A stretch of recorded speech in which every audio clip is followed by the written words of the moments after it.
एक युवक महिला मालिक के साथ बाथरूम में नहा रहा था।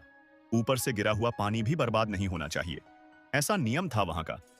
लेकिन यह ज्यादा देर तक नहीं चला, क्योंकि आज उस युवक को खरीदे जाने का पहला दिन था और मालिक का सब्र अब जवाब दे रहा था। रात को जमीन के नीचे मौजूद घर में वो युवक सेलिना के मालिक के लिए मेहनत करता रहा, जब तक कि थककर वहीं सो नहीं गया। लेकिन उसी रात लड़की सेलिना चुपचाप बाहर निकल पड़ी। सुबह जब मालिक जागा तो वो बिल्कुल भी हैरान नहीं था। उसने अपने नौकर युवक से दूध मंगवाया और बेफिक्र हो गया। उसे पता था क्या होने वाला है। सेलिना फिर अपने घर जाएगी और उसके घर वाले खुद ही उसे वापस भेज देंगे। वजह? क्योंकि मालिक, जिसे सब दिया कहते थे, उस इलाके का सबसे अमीर आदमी था। पास की सारी अच्छी लड़कियां कभी न कभी उसके चंगुल में फंस चुकी थीं। सेलिना भी उन्हीं में से एक थी। उसे खुद उसके पिता ने बेच दिया था।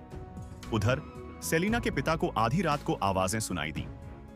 जब उन्होंने दरवाजा खोला और अपनी बेटी को देखा तो बिना कुछ कहे उसे बाहर धकेल दिया। सेलिना के पास और कोई चारा नहीं था। वो वापस दिया की हवेली लौट आई। नीचे मौजूद युवक तो अब इन सब चीजों का आदी हो चुका था। वो चुपचाप ऊपर गया, टाट की चटाई बिछाई और सो गया। सुबह सेलिना की नींद तब खुली जब युवक उसे पीठ पर उठाकर रसोई की ओर ले जा रहा था। फिर सेलिना ने मालिक को खाना परोसा, लेकिन वो बूढ़ा आदमी खाने के दौरान भी बदतमीजी से बाज नहीं आया। उसने सेलिना को बगल में खड़ा किया ताकि हर बार हाथ पहुंचने के लिए उसी का इस्तेमाल कर सके। हद तो तब हो गई जब उसने सेलिना के शरीर से पहुंचे गए हाथ को सूंघा और बोला, बाप रे, ये तो खुशबूदार है। उसका मूड अच्छा हो गया और उसने सेलिना को भी खाने के लिए बुलाया। लेकिन जब सेलिना ने युवक को भी टेबल पर बुलाने की कोशिश की, मानो वो घर की मालकिन हो, तो दिया को गुस्सा आ गया। सेलिना के बैठते ही उसने उसके पेट में एक जोरदार लात मार दी। नतीजा यह हुआ कि सेलिना का नाश्ता बेहद तकलीफदेह बन गया। खाना खत्म होते ही दिया अपने असली काम में लग गया। वो धातु गलाने और गहनों से सोना निकालने का उस्ताद था।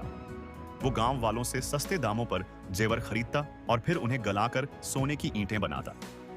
गांव वालों के पास बेचने का और कोई रास्ता नहीं था, इसलिए वो उसका शोषण चुपचाप सहते थे। उस दिन एक औरत एक सोने की चेन लेकर आई, लेकिन दिया ने बदले में सिर्फ एक चांदी का सिक्का दिया। जब औरत ने मिन्नत की कि उसकी बेटी बीमार है और उसे पैसों की जरूरत है, तो दिया जी ने उसे कुछ पैसे दे दिए, क्योंकि उसकी बेटी पहले उसी की सेवा कर चुकी थी।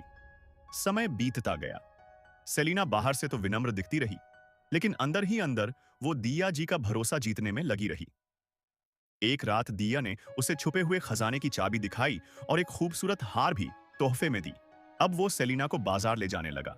दोनों एक जोड़े की तरह दिखते।